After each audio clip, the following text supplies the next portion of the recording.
চোখের সামনে, তখন সেনাবাহিনী তাদের উপর হামলা চালিয়েছে।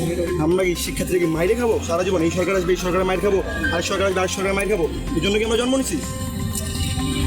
আপনারা শিক্ষা বোর্ডের কর্মকর্তা, বলতে গেলে আপনারা আমাদের অভিভাবক।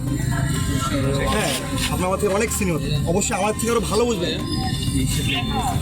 আমরা চাই আজকের মধ্যে শিক্ষা বোর্ডের সাথে পদত্যাগ, যতক্ষণ মধ্যে পদত্যাগ করবে না আজকে আমরা এখানে অবস্থান করব। এবং শিক্ষা বোর্ডের যে সংস্কারগুলো দেখা যাচ্ছে, দিনাজপুর বোর্ড থেকে কোশ্চিন করছেন অনেক ইজি, বাট ঢাকা বোর্ড থেকে কোশ্চিন হচ্ছে অনেক হার্ড। তো ঢাকা বোর্ডের কোশ্চিন আসছে দিনাজপুর, আর দিনাজপুর বোর্ডের কোশ্চিন আছে ঢাকা। কিন্তু সমস্যা হচ্ছে কি যে কেউ ভালো রেজাল্ট করতেছে, কেউ খারাপ রেজাল্ট করতেছে। এখন আমরা কিন্তু পড়া ওইভাবে পড়ি না যে একজন ভালো পড়ি একজন খারাপ পড়ি ভাবে না, পড়া কিন্তু সমানভাবে পড়তে আমাদেরকে। তো আমরা চাই প্রতিটা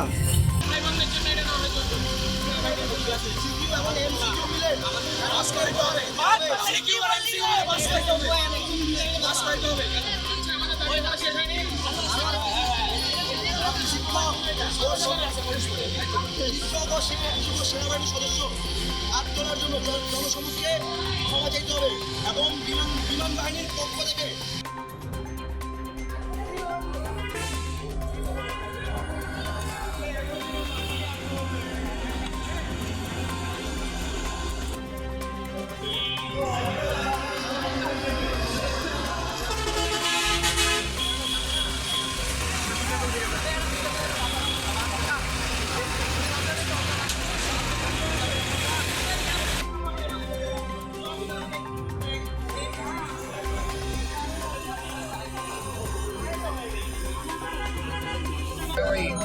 ওই লাইভগুলো দেখেছি, আমরা সবাই কেঁদেছি।